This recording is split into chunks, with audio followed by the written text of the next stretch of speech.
Hey everybody, Scoutcrafter here again. It's Monday, and we have a heck of a show to try and get through today. We've got a lot of things to cover. It's actually going to be almost like a two-part show. We got today and Wednesday. We have another part of it. But the first thing we want to start off with today is our salute. You know, this month we're doing salute to branches of the service. And today's branch is the United States Air Force. The United States Air Force, what we used to call the Flyboys. And you know what's so great about the Air Force? My first introduction, now, like I said, I got stories about, I love stories. I got a ton of stories. But I want to tell you about my first introduction to the United States Air Force. Again, I was in the 70s. I was in Scouts, and one of our trips was to Lakehurst, New Jersey.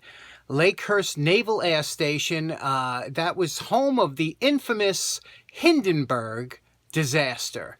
That's where the Hindenburg blew up, and it's a funny thing that my grandfather actually had a piece of the skin, the covering from the Hindenburg. I don't know what happened to it. One of the things I wish would have found its way to me. I just think that's so cool. But what happened was that Naval Air Station, it is a Naval Air Station, but it's run by the Air Force. I don't understand how that happens. But when we did our little day, I think it was a day trip there, but we got to eat in the Air Force cafeteria. Now, I guess growing up, I was inclined to enjoy my food as I am now. It's kind of full circle. And my best memory of that trip was going into the Air Force cafeteria. And it was, oh my God. You just went online, you picked up a tray, and you told the guy anything you wanted. You're like, I'll take some of that, I'll take some of that. They let us eat in the Air Force cafeteria. That was part of the trip. And I said, this is great. I want to join the military. Because, you know, being a little chubby kid, that was like a dream world to me. You can have whatever you wanted. And you know, Air Force chow. Air Force chow is good. You know, the only thing better than Air Force chow is Navy chow in combat operations. That was really good. But they eat like this every day. I was like, and you should see the way they sleep. You should see the dorm kind of rooms they have and you know, compared to now. Again, once I went into the service, I realized the Air Force has at the time had the highest re-enlistment rate of any branch of the service. Now I think they're number 2, but they have a very high re-enlistment rate. Needless to say, the Marine Corps has about 1/3 of the re-enlistment rate of the other branches of the service. I wonder why that is. You should see our sleeping quarters, you know? So anyway, one thing about Lakehurst that was so amazing was they have the dirigible hangars, the hangar that was still there from the 30s, I guess. And it's just, if you've never seen a airship hangar, it is the most amazing structure. I even find that more amazing than things like the fancy structures. I just love it. I think you go in there and it's like being inside the biggest pole barn you've ever been in. It's absolutely amazing. And, you know, as a kid growing up, you remember the Goodyear blimp? We used to see that all the time, the Goodyear blimp. You know, we'd be playing ball and all of a sudden kids would yell out, blimp! And you'd hear it. Because the blimps always had those kind of loudish motors, but they sounded slow, you know? And when you looked up, you see it. And we would just stand there and watch the blimp. It was amazing to us as kids. It's still amazing to me today. Airships are just absolutely fascinating. I was taken back, and I always, to this day, have had a fond spot in my heart for the United States Air Force. And one of our subscribers, a good friend of mine, Dean Collins, is an Air Force, finished his service in the Air Force. And I love the comments. You've seen the comments for the last video with the Navy. It was unbelievable. So if any of you have served in the Air Force or know somebody who have, or a parent or something, put it in the comments because they're great. The comments are unbelievable on these things. So today's salute is to the United States Air Force. Now for today's episode, it's the beginning of the month and we got to go through viewer send-ins, people that sent stuff into the show. Now, I have to make an announcement today, and that is that I'm going to have to put an end. We got to stop the viewer sent. I can't take any more stuff. And I appreciate everything that was sent in, but it's not fair. I have to get through all this stuff I've been hoarding up for a year, and I have a whole room upstairs that's packed with the stuff. So we're going to have to put a hold on anything sent in. So please, if you have a tool that you want to get restored, that you want to send into a channel or something, there's a lot of up-and-coming channels, Big Vic, Ben Mall, Super Wrench Garage, Joe's Shop. There's all these great channels, 357 Magdat. I can't even go through how many there are, hundreds. And you can always send something to them. They could get to it. But me, I'm still trying to I'm overwhelmed. I'm overwhelmed at this point. So I'm tripping over this stuff, literally. So anyway, but we do have the send-ins, and we're going to be doing a 2-part today. And we're going to be doing Gary Lee's on Wednesday, which is an amazing haul. So let's check out what we got. Okay, so we're going to do this in pretty much the order we got them. The first package came from Thomas Dement. Thomas, Thomas, a good friend of the show. Thomas sent it. I was talking about a couple items that I had, with the transition between the plastic and metal. And Thomas said, I got a catalog that probably has, and it does, a lot of, this is the time I was buying most of my power tools in my shop.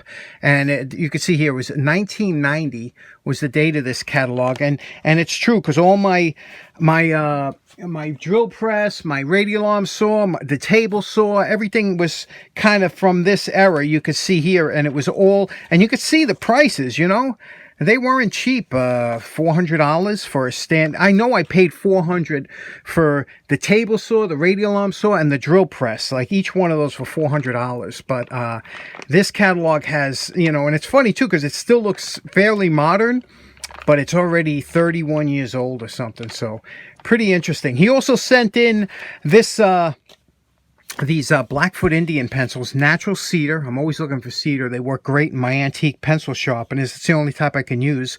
But these were out of Browning, Montana. You could see there, and it has to do with, I know that they used to sell these, the Blackfoot Indian Pencil Company. Very good. Thank you so much, Thomas. My good friend, Brian O'Hare, and you heard me talk about him a lot because, we're good friends and for a long time, 30 years. And Brian, it's funny because no matter what I need, I mention it to Brian, and he finds it. He finds a tag sale, yard sale, he'll find it. But this I found on my porch the other day, nothing on, just this, and I knew it had to be Brian because look how cool this is. It's a clock. And a tool clock. I mean, this is right up our alley, right? I think that's really sweet. But yeah, I got Brian searching right now for a a blow mold. You remember the blow mold nativity sets? So I have him search, and he's like, "I'll get you one." And believe it or not, I'll come out one day, and it'll be sitting on my lawn, probably lit up too. Brian, he can get anything. But anyway, Brian, thank you so much. This is awesome. Next up, my good buddy Abe. You know him, Abe Elias. He's Canada's famous knife maker. And Abe has been sending in, for a long time. He sent in belts and all kinds of stuff. And we're good friends. And the funny thing is, Abe sent me a belt. I guess this had to be a couple of years ago. He said, John, try one of these. These are made in Germany belts. Just yesterday, it broke. I've been using this belt for over a year. This is my finish up belt, and it just broke yesterday. It started to split over here after a year. I can't believe the way his stuff, because, when he's a professional knife maker, so he can't deal with junk belts like Asian belts, and he gets all his stuff high-end abrasives, and they're all from from different areas. And I'm telling you, I know that one blue belt, I got a couple, he sent me a bunch of them, but they wear like iron. And, like I said, these are fantastic things. And Abe Elias, he knows his stuff when it comes to abrasives, and because he does professional knives. But thank you so much, Abe. I'll be trying these out, let you know what happens. Speaking of belts, I don't know if I mentioned, my good friend Ben Mall sent me these belts. He bought these. These are the fiber belts that fit on the 30-inch belt sander. The problem is the 1x30. that he couldn't get these to fit on his. I guess his is so new that it's so tight that he couldn't get these to fit on here. I think mine is a little bit worn out with over probably 10,000 hours on it. But I'm going to try these out and let you know. But John Fix loves them. 357 Mag loves them. And I'm sure Ben would have loved them if he could have got them on his machine. But we'll see. We'll see if we can get these, and I'll let you know how these are. I'm really looking forward to trying them. Thanks very much for those belts, Ben. Next up, a good friend of mine, Trent Berkey. Trent is out of Ohio. And we were talking a while back, and Trent, we actually was talking about, it started off with these. Trent said, did you ever see these blanks? And what these are these are patriotic blanks. They're stars and bars. You know, the stars and stripes are incorporated into this blank. As you turn it down, this will reveal a blue field with stars on it, and these will be red and white stripes, but you have to turn it down. They usually use them for making pens. And Trent and I were talking that. I said, I always want to get these to try them out to make a screwdriver handle. That's my goal, to make a screwdriver handle out of one of these. But I said, to make a screwdriver handle, you know, I needed a bigger blank, you know, because these are kind of made for pens. But so Trent, he bought these. He said he sent them in. He says, give it a try, see what you can come up. So I'm looking forward. I wanted to do it by the 4th of July, but I couldn't. He also sent in some really cool stuff. You know how I'm a huge, absolute, tremendous fan of Popular Mechanics magazines, right? And, you know, these things, I have a bunch, but, you know, you never have them all. You know, remember, they were monthly magazines, and it's just, if you've never seen one of these magazines, it's amazing. I'll tell you the truth, every time I look through this magazine, it just makes me realize I was born in the wrong era.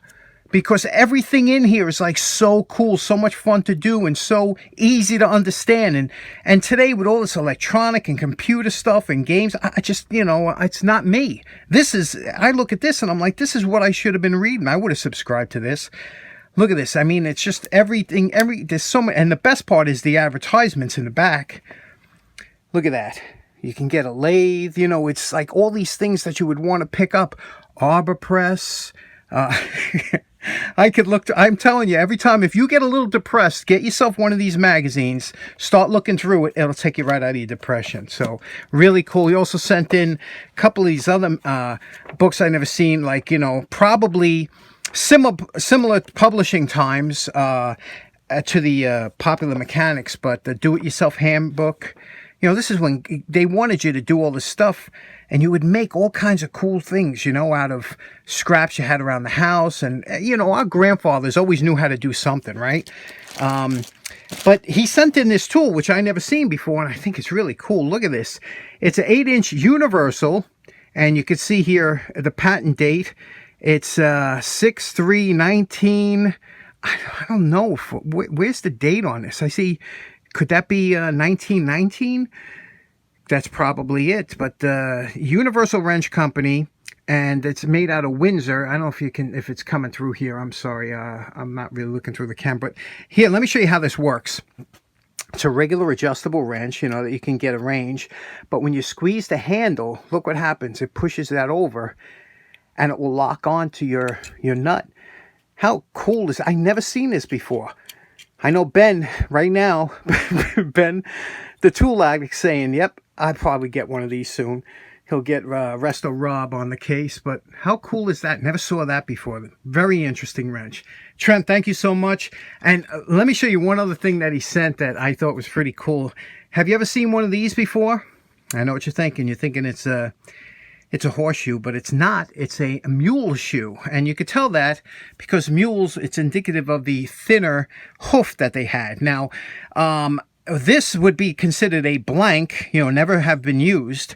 So what you would do is this would get put onto the mule and then cut off here, you know, like this is all excess. Because mules had very narrow, tough, and thin hooves. And it's funny because they're so strong. Usually mules and donkeys don't have horseshoes. So when you seen a horseshoe on it was usually meant for heavy duty work. They were going to be doing a lot of work if they had a horseshoe on a mule, because normally under normal riding you wouldn't have to put one on. But these would be cut off here. And usually if you find a mule shoe, it's usually about half that size. It looks something like that. But isn't that cool? Never seen one of these before in the flesh. Again, Trent, thank you so much. Really cool Next stuff. Up, not too long ago, I got this in the mail. And, you know, when I ripped open the package, there was the receipt in there, and I didn't look at the back. There was something taped to it, and I didn't know who this came from. You remember this? I showed this on the 4th of July. This is the illuminated U.S. flag, and it comes in a little box, only this big, and you open it up, and I have a special frame that I hang it, but you really have to square it out, you know, like tack down the edges to make it look good. And this came from my good buddy Big Vic. And sure enough, there was a note in there. I looked again after he told me. He says there should have been a note in there. But Big Vic sent a fantastic a little note. And he's such a great guy. Wonderful family. Beautiful home. You got to check out his channel. Super patriotic guy. He's just a fun guy. And so Vic, again, thank you so much for this. I have plans of bringing this upstate. I have a special inverter to run it off battery. I want to hang it in the field at night. I think it'll look so cool. So look forward to that. Okay, last up, my buddy Joel Jacobson. You've heard that name a couple times on the channel before. Joel, great guy.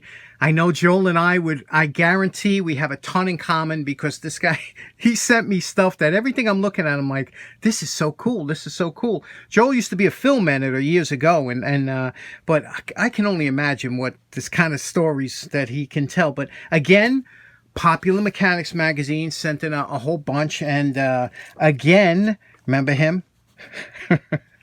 And I'm telling you, it's so funny because you can see this is an earlier one here. This is April. Let me see what year this is. This is an earlier one, probably from the 40s. But you can see here how they changed, okay? Here's one from the 40s. Look at this guy here. Look at that guy. That's a golf ball retriever. Can you see that suit of armor he's wearing? You know we would aim for him. If you were at the driving range, you tell me you wouldn't aim for that guy? We always did. Anyway, you can see here the earlier one. And look, again, how everything works. I love this stuff. So, but you could see the earlier one, a lot of black and white. There was no really color in there. And then as Popular Mechanics became more popular, and again, it was 25 cents. When it was 10 cents more an issue here at 51, probably 10 years later, notice that this had more color in here. They started to incorporate more color into the magazine, and you could see the difference here. And the advertisements were more, not just in the beginning, or they added more. Mr. Pete used to advertise in Popular Mechanics. He used to sell castings and stuff like that. But I mean, there's so many things in here. Remember how they say a picture's worth 1,000 words? There's just so many photographs and everything, and when you're reading through here, it's very enjoyable to read. That's why they were so popular. This magazine sold millions during those days, but a lot of them went to the recycle and trash, and it's a shame because there's still great information in here. Let me show you the other cool stuff. Okay, does anybody remember what these are? The old timers are laughing. It's like, come on, of course they know. There are some kids that have never used these before. This is called a shoehorn. And these were really popular years ago. But I guess since the 70s, these things started going out of style. And now, I don't even think you can even buy a shoe. Can you even buy a shoehorn? Maybe in the UK. The UK, they probably still wear shoes a little bit. He has a wrench. He forgets where this wrench is from, but it looks almost like a kind of a skate key kind of wrench, right?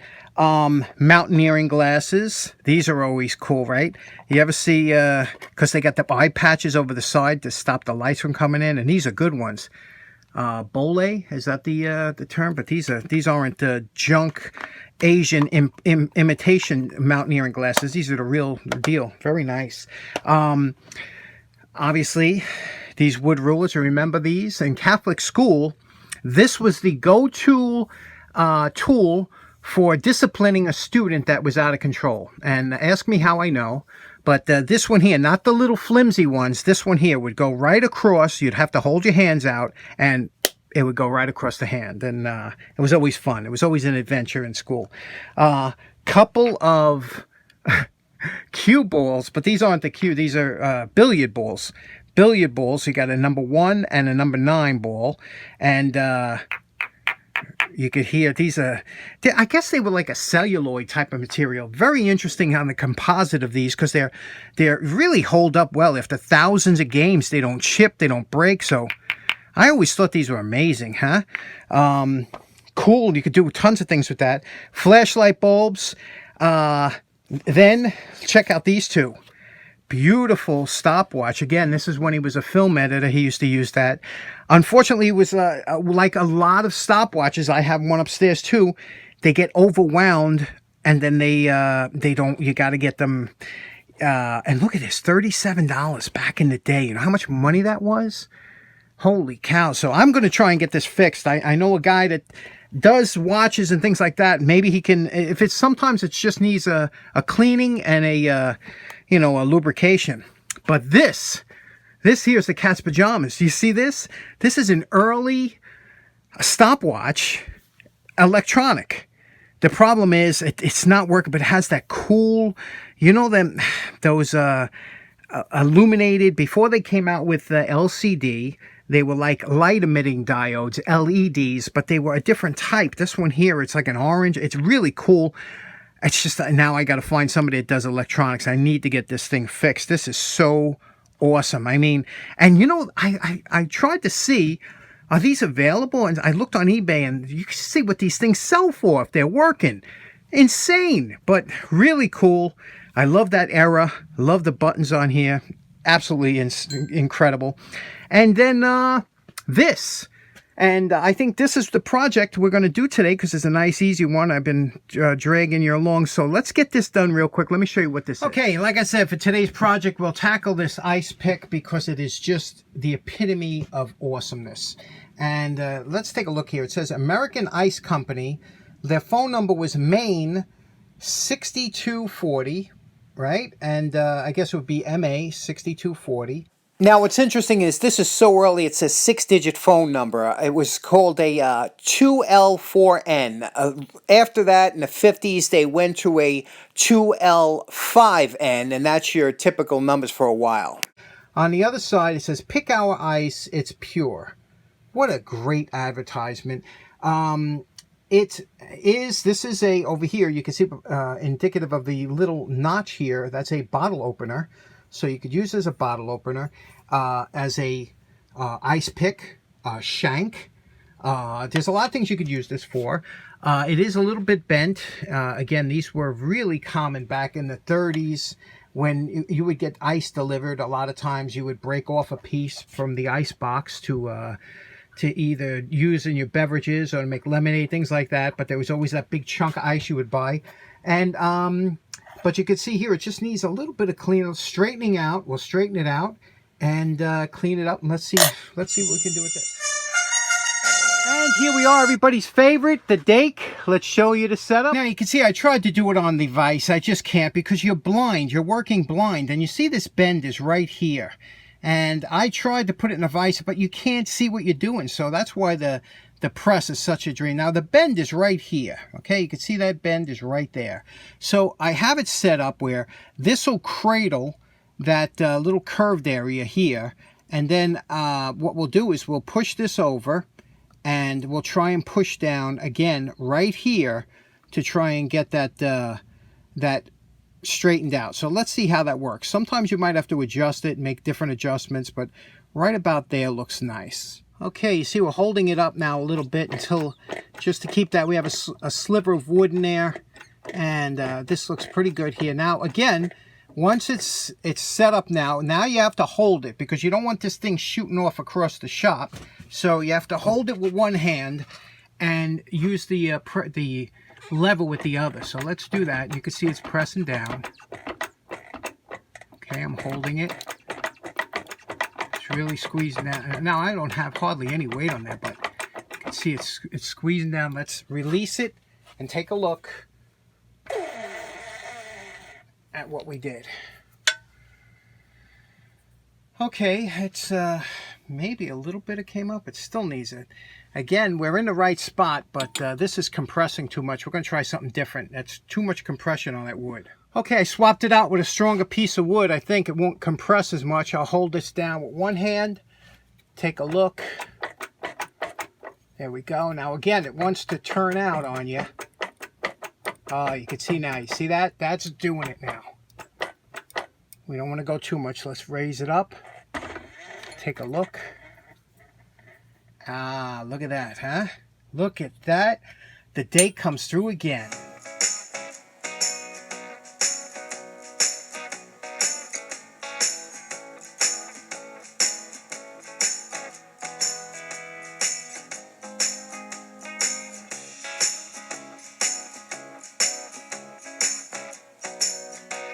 And we're calling this project done. Take a look at this, how nice this came out, huh?